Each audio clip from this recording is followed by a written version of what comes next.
What's up, everybody? It is Monday, the 15th of November. We're here today to talk through a little NBA. So click that thumbs up button and let's buckle in. I always like Monday night NBA. Prepare for things to get a little bit weird.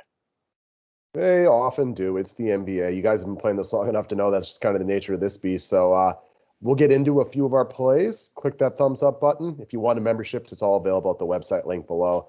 We'll start with Talen Horton-Tucker. He's going to be big time in chalk today. He's only a 3K. He played one game now. He was very good in it with 27 DK points. Obviously, his conditioning isn't too bad. He was able to play decent minutes in his first game. It was a lower or an upper body injury, so he was still able to, kind of work out and stay in shape and stuff like that. He's just way too talented for 3K with no LeBron James around. Yeah, that's the key point for me. No LeBron, going to play big minutes here. Entered the starting lineup last night. Even when LeBron plays, I think Horton-Tucker's a guy they want his role to increase. So he's just way too cheap for who he is, for his offensive upside. You just plug him in and move on. This is just an easy free square. Yeah, he'll probably be like 95% in cash and like 67% in tournaments, but he deserves to be. He does deserve to be that. And I think the argument is 30%. The argument for me is wow, 30% of the field isn't going to play him in tournaments. You know what I mean? Agreed. All right, next up. So let's talk about another guy, Spencer Dinwiddie.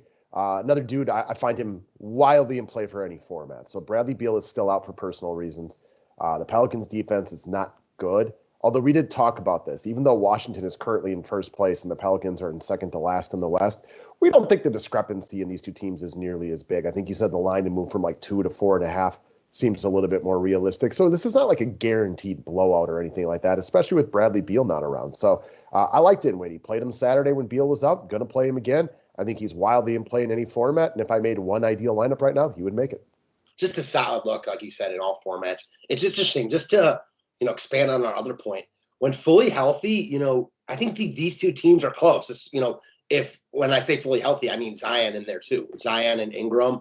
I think these teams are very, very close. Obviously, it doesn't look that way right now because Washington's playing well. New Orleans has been one of the worst teams in the league.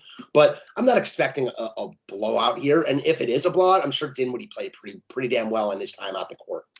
Yep, agreed. All right, next up, let's go to Kristaps Porzingis. This is another guy wildly in play for all formats, cash games, GPPs. Looks like he's going to have one of those ownership percentages that, he's chalky enough for cash games, maybe not overwhelming chalk, so you really want to consider the GPP fade, so just play him if you like him. He's looking more and more like the unicorn the last couple of games. This is a guy who has had some rough moments with the Mavericks, part of that just being Luka doing everything. He's playing confident right now. He's looking more like the talent that we know he is. Going up against the beat-up Denver team, I kind of anticipate this being a close game. And there's a lot of things he can do when he plays like himself. Block shots, get rebounds, score and everything like that. Yeah, his game was built for DFS. You mentioned it, block shots, score, shoot threes. He's a good rebounder. So, again, you mentioned it the other day. He's a letdown as far as, who, people thought who should be and, could become as far as NBA talent-wise. But as far as DFS goes, when he's healthy, he's a solid look when he's priced at 7K. I mean, we've seen upside in 3 or 4 from him. I expect this to be a really good game here. And I think Porzingis just keeps chugging along, doing what he's been doing recently. So the other side of this game is a young man that we both like a lot, Nikola Jokic. I've kind of been the founding member of his fan club when he first jumped onto the DFS scene. All he's done since then is obviously win an MVP, take his team on a couple of deep runs in the playoffs and things like that. He's a very, very good player. You guys all know it by this point. We both like him from DFS perspective, and a big part of that is he has to do it. Where else is his team going to go? We got no Michael Porter Jr., no Jamal Murray, possibly no Will Barton tonight. This is the man that makes the team go, and we anticipate a close game. So why would we not like Jokic? Yeah, just so much to like here. He's right on Giannis. Giannis's level as far as DFS production goes, fantasy production. I mean, those two guys are the clear top two. You get Jokic at 11.7. It's a little bit pricey, but there's so much value on the slate. We already talked about one guy at the beginning at 3K. It's easy to fit Jokic here. And with Giannis not on the slate, he's just the top stud by a good measure in my eyes. The other similarity they have, besides both being, MVPs and everything like that, they're both so needed for their team right now. Yeah. Their teams are so beat up. Their teams are beat up. I mean, Milwaukee's played without Holiday and Middleton for a ton of the year. Denver now playing without Murray and Porter Jr. now for most of the year. So very similar situations. All right, last up, let's talk about Alex Caruso. So under current ownership projections, he's slated to be the second most popular guy on the slate. So I think we view Caruso very similarly today. Like if you're playing a cash game lineup, assuming that those ownership projections stay true, I think you just lock him in. But I think we both understand that like he's no lock to do what he did last game. He's not always going to get 9 rebounds. We don't think he's like a must fade in GPPs based on ownership because he's also very consistent, 16 plus, a 10 of 10. No Nikola Jokic, they might choose to go small and things like that. So I think you lock him into a quote unquote perfect lineup. But if let's say I was running 10 GPPs, I'd probably only play him in like half of them.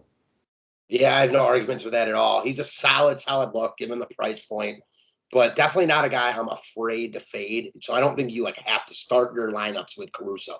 That said, you could do a lot worse than just plugging him in at 4K. You don't have to get different here. Maybe you like a couple guys elsewhere that aren't getting a ton of love. Just play Caruso. Hope he walks into the 20 plus. He does seem to be playing a few more minutes now with Vucevic out. Played big minutes anyways. You got the revenge spot going back to the Lakers. We see this eye to eye. Like, play him, he's fine. But, if you have a lineup that you like a lot without Caruso in tournaments, don't feel like you have to change stuff to get him in there. Yeah, there's a really good chance that if you're playing him in tournaments today, he goes for like 25, 26 points, and you're fine with or without him. Agreed.